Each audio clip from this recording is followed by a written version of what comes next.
Olá, o MT Sesc TV está no ar e no programa de hoje você vai encontrar conteúdos que vão dar um upgrade no seu conhecimento. E para começar, vamos descobrir o que o amor fati tem a ver com a lei do retorno. Fique agora com a Lei do ABC. Vamos falar um pouquinho sobre o amor fati, ou o amor pelo futuro.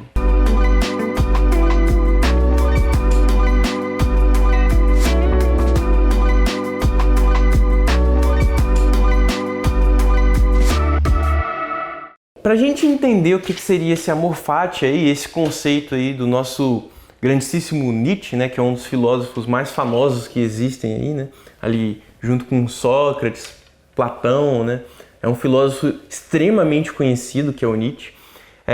Esse é um conceito que normalmente não se fala tanto, né, a não ser, claro, pelas pessoas do meio da filosofia, conhecem bastante, mas fora do meio não se fala tanto desse conceito filosófico, que seria a ideia de que como é que a gente está vivendo a nossa vida? É uma questão. Será que a gente está vivendo a nossa vida de uma maneira em que nós possamos, quem sabe, quando a gente for bem mais velho ali, olhar para o nosso passado e dizer, poxa, eu realmente vivi uma boa vida. Será que a gente está vivendo dessa maneira? E aí Nietzsche vem com esse conceito do amor fati, ele vem com uma historinha também, ele conta uma historinha, para que a gente possa, quem sabe, amar um pouco melhor a nós mesmos ou amar um pouco melhor o nosso futuro. E é isso que significa o amor fati, né? O amor pelo futuro, o amor pelo porvir, o amor pelo que está por vir. Como assim amar o que está por vir? É muito fácil a gente olhar para frente e a gente ter os nossos planos, né? Afinal de contas, creio eu que todas as pessoas têm ali mais ou menos algum plano do que quer ou não quer fazer, né? Tem alguma coisa ali que pense sobre isso. Mas então, Nietzsche, para fazer com que o nosso pensamento, né, o nosso raciocínio se construa o melhor possível em relação ao nosso futuro, ele conta uma historinha, que é mais ou menos o seguinte. Imagina que você está num lugar ali, vivendo a sua vida normalmente, e de repente, na sua frente, aparece um demônio, um ser maligno, um ser ali que não está lá com as melhores das intenções. E ele te joga um feitiço, uma maldição. Ele chega para você e fala, você está condenado a por toda a eternidade viver a sua vida repetidamente. Como assim? Imagina ali que você vive toda a sua vida ali, você chega ali nos seus, 90 anos e você vai reviver tudo de novo, depois reviver tudo de novo, depois reviver tudo de novo. Sempre que você chegar aos 90 anos, você vai reviver tudo de novo, sempre, sempre e sempre. Sempre vai se repetir. Bom, teoricamente seria um pesadelo, né? Sempre um constante déjà vu ali. E aí o Nietzsche ele chega pra gente e fala, bom, de fato, teoricamente seria um pesadelo, a gente viver sempre a mesma vida, sempre a mesma realidade, e sempre se repete, se repete. Só que aí Nietzsche ele chega e dá uma dibrada aí nesse ser maligno.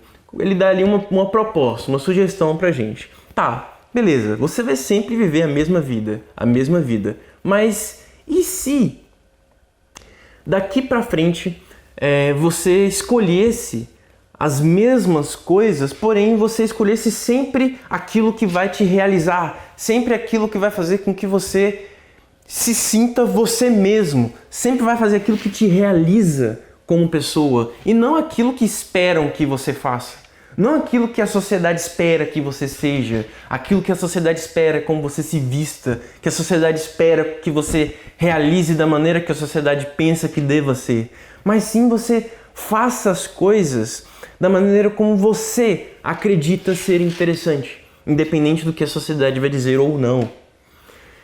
Para Nietzsche, a partir do momento em que você olha para o futuro de acordo com aquilo que você acredita ser certo, é mais fácil você amar o futuro. É mais fácil você amar o futuro porque você passa a amar aquilo que te representa, aquilo que você é, né? A partir do momento então em que você compreende que o seu futuro será sempre repetido e você sempre vai fazer aquilo que você acredita, mesmo que aquilo se repita, você sempre vai fazer aquilo que você acredita. Então, para Nietzsche, a probabilidade de haver arrependimentos reduz bastante, digamos assim. Então, o amor fati é o amor da realização das suas atitudes dentro daquilo que te pertence, dentro daquilo que você é. Então, amor fati, amor pelo futuro, amor por você mesmo. Mas também agora, como é que a gente realiza o amor fati? Como é que a gente constrói esse amor fati dentro de, por exemplo, sei lá, você está em casa, aí do nada você está ali super empolgado, ali conversando, vamos supor, você está com uma visita em casa, com um amigo, você está conversando com um amigo seu, super empolgado, super feliz, e do nada a porta da sua casa bate, lá no seu apartamento, vamos supor. Beleza, tá lá. Aí chega o seu vizinho, ô, nem tá tão tarde, vamos supor aí, são 7 da noite, ô, fala mais baixo, você tá falando muito alto. Para Nietzsche, enquanto você estava lá, realizado, falando tudo que você queria, fazendo exatamente aquilo que você acreditava ser certo, para ele você estava pura força ativa. Sempre quando você realiza aquilo da maneira como você acredita ser certo e na maneira que te empolga, sabe aquilo que te empolga, aquilo que faz com que a sua vida fique interessante, aquilo que faz com que a sua vida fique mais realizada, quando você fala assim, nossa, me sinto realizado. Quando você está fazendo aquilo que você tanto acredita e chega alguém dá uma cortada em você. Enquanto você estava fazendo aquilo, você era pura, para Nietzsche, você era pura força ativa.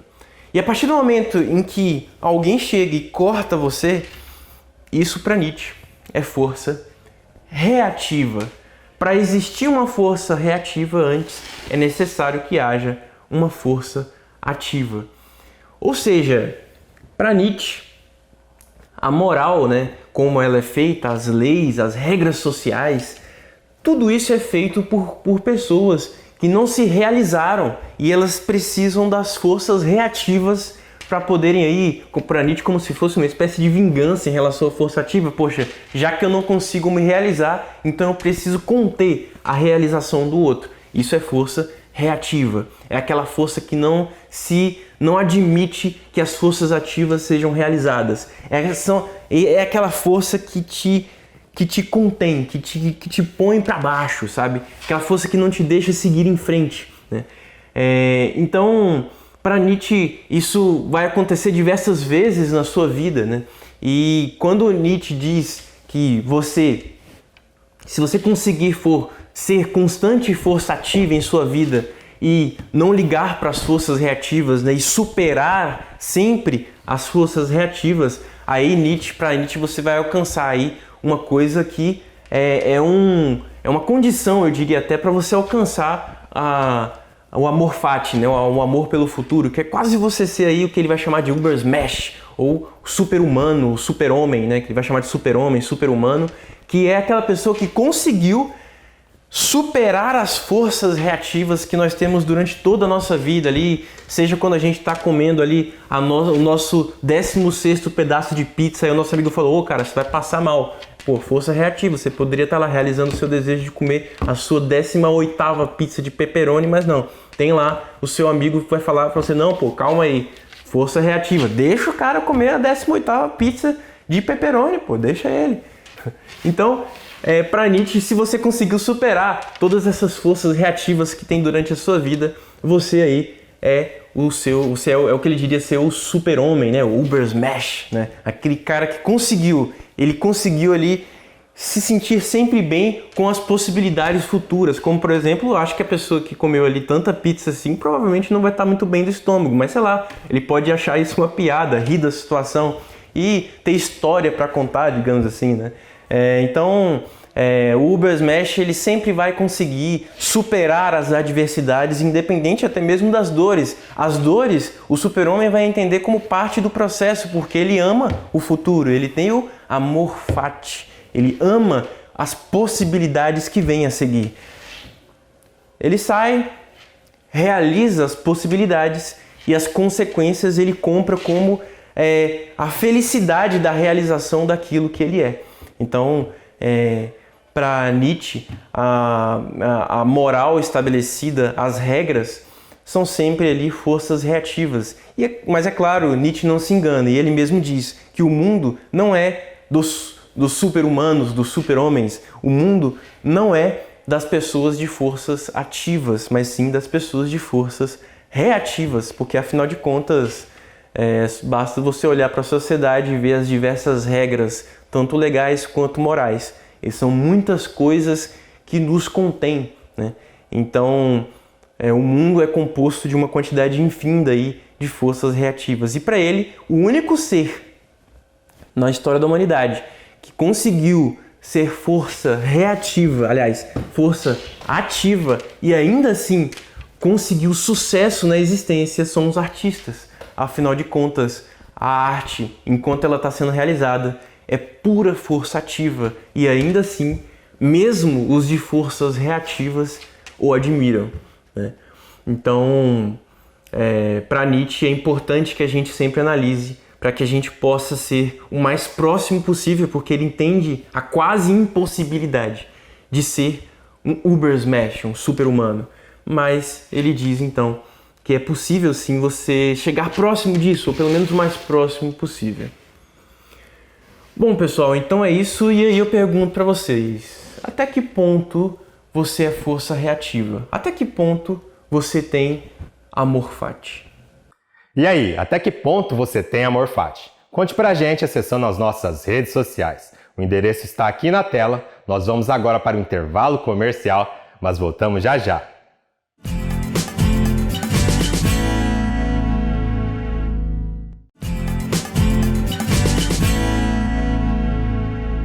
Estamos de volta e eu quero saber, você sabe o que é Pop-It? O brinquedo que é moda entre a criançada e os adultos pode ser uma ferramenta divertida de aprendizado. Isso mesmo!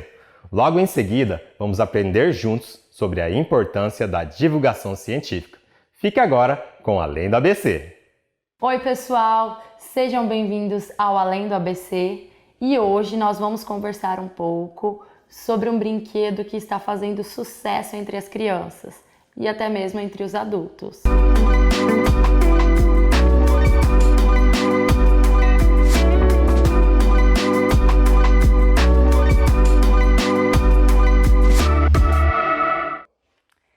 Esse é o brinquedo, pessoal, o Pop-It. Ele tem ganhado o gosto das crianças e também dos adultos. Quem nunca brincou com esse brinquedo? É um brinquedo que tem por finalidade inicial ser desestressante, relaxar as crianças e também para que elas passem o tempo. Eles vão apertando os botõezinhos, fazendo esse movimento de bolhas. É como se fosse estourar algumas bolhas, sabe? Aquele saco plástico que antigamente a gente estourava as bolhas de uma forma mais moderna. Mas esse brinquedo, pessoal, ele pode ter também um intuito, uma finalidade de aprendizagem. E é isso que a gente vai ver hoje aqui no Além do ABC. Então, pessoal, hoje eu trouxe algumas dicas de como a gente utilizar esse brinquedo para a aprendizagem das crianças. Podemos utilizar na matemática, na língua portuguesa e vamos dar alguns exemplos. O primeiro exemplo é na contagem, nos números, tanto na adição, na subtração e também na multiplicação. Podemos utilizar essas bolinhas. Esse Pop-It que eu tenho aqui, ele tem um formato quadrangular e nós podemos utilizar as linhas para identificar as contagens tanto de adição, 3 mais 2, quanto para subtração também, 3 menos 2, resta 1. Nós podemos utilizar também na multiplicação, utilizando todas as linhas, 3 vezes 1. Então, eu vou colocar 1 em cada linha. 3 vezes 1 é 1, 2, 3. E aí a criança pode fazer o registro de tudo isso em uma folha ou simplesmente na observação. Nós podemos utilizar esse brinquedo também na língua portuguesa. Como? Na separação de sílabas, quando precisamos separar uma palavra em sílabas, podemos utilizar esse instrumento, esse brinquedo. Por exemplo, a palavra bala, ela tem 2 sílabas. Como podemos saber isso? Utilizando o Pop-It. Ao pronunciar a primeira sílaba, nós apertamos uma bolinha, ba. Na segunda sílaba, apertamos outra bolinha, lá. Identificamos, então, com as bolinhas, aqui, 1, 2, que a palavra bala tem 2 sílabas. Assim como a palavra sapato. Podemos identificar aqui também no POPT quantas sílabas ela tem. 1, 2, 3. O POPT pode ser utilizado de várias formas para aprendizagem.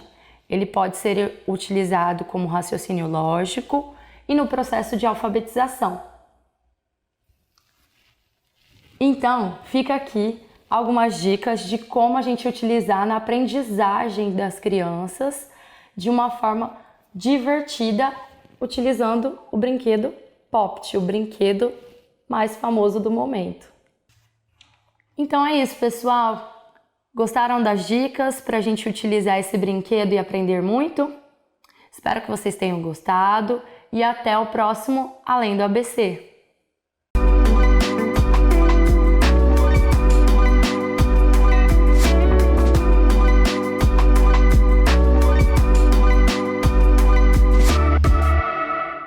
Olá, bem-vindos a mais um Além do ABC. Eu sou a professora Jéssica Trujillo, do SESC Escola Cuiabá. Nós vamos falar sobre divulgação científica. Vocês já devem ter ouvido falar sobre isso, né? Então, divulgação. O que é divulgar? É colocar as pesquisas, as ideias em divulgação para o maior número de pessoas.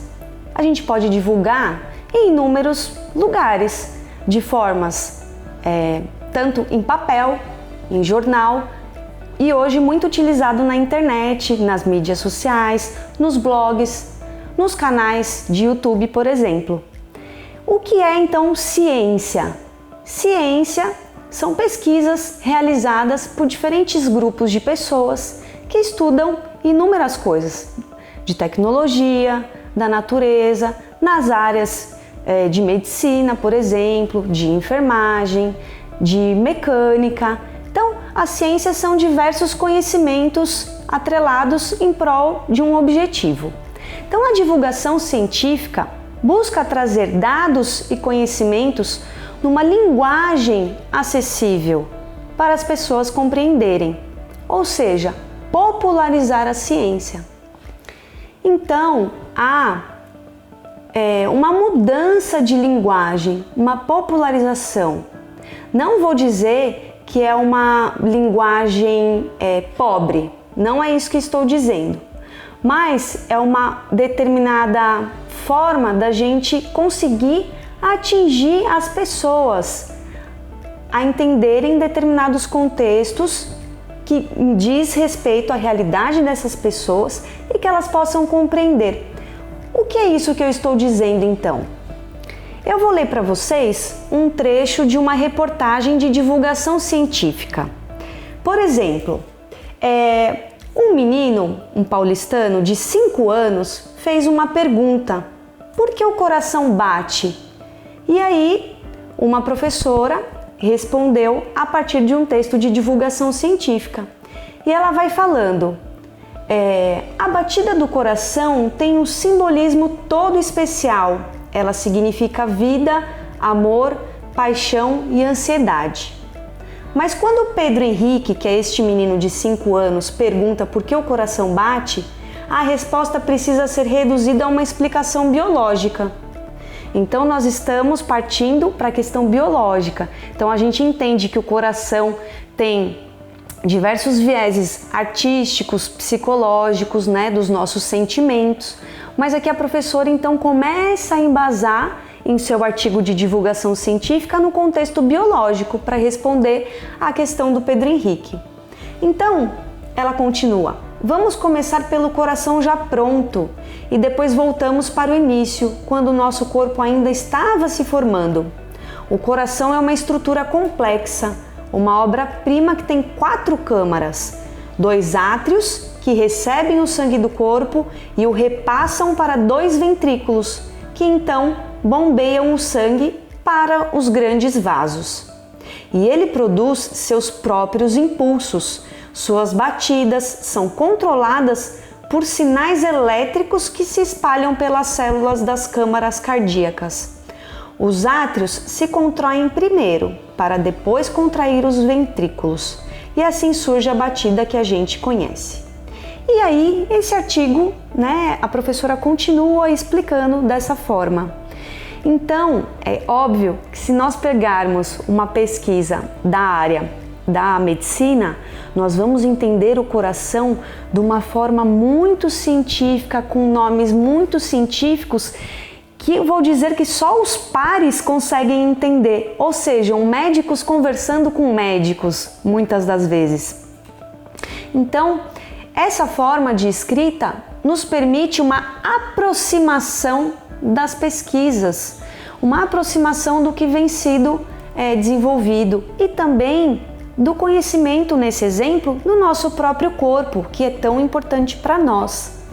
Então, os textos de divulgação científica, eles nos permitem conhecer as pesquisas, ter uma outra linguagem, acessar, que a gente possa acessar enquanto cidadãos os conhecimentos que são produzidos e que assim a gente pode tomar consciência e escolher que caminho seguir para a ciência, para a tecnologia, para o nosso bem-estar na nossa vida. Hoje em dia, a gente tem que tomar cuidado com uma questão muito importante, que são as fake news, ou seja, notícias falsas que circulam pela mídia. Hoje, se a gente pensar na interatividade da internet, é um movimento muito rápido. As informações elas circulam de maneira muito rápida. Então, de que forma a gente receber um conteúdo e saber então que é verdade? Para isso, nós precisamos checar a nossa fonte, entender de onde vêm esses dados, quais pesquisas foram realizadas, para a gente conseguir perceber se aquele assunto nos diz respeito à nossa vida, à nossa tomada de decisão no nosso cotidiano, no nosso dia a dia, de uma forma mais eficaz e efetiva. Então, pessoal, vamos tomar cuidado com essas notícias falsas e até mesmo repassar essas informações falsas. Eu vou contar para vocês um caso que aconteceu nos Estados Unidos. Uma empresa elaborou um equipamento dizendo desintoxicar o nosso corpo, fazer um famoso detox do nosso corpo pelos pés. E eles afirmavam que nossos pés tinham uns poros que dilatavam e que conseguiam desinflamar o nosso corpo.